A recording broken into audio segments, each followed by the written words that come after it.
Na programi učestvovali školjare z ruskih odzeljenjoh i školjare, ktorí fakultativno uča ruski jazik.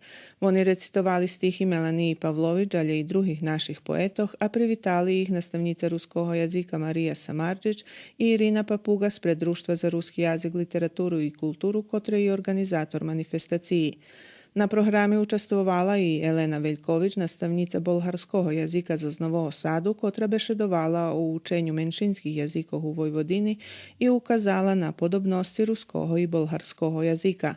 Na programi Marija Hornjak, školjarka 7. klasi, dostala nagradu Amalija Hromiš jak najvrednejša čitateljka knjiškog na ruskim jaziku, a Mihajlo Ljikar za pomoć u zberanju notnog materijalu za výrobok 21. čísla studiji Ruteniki.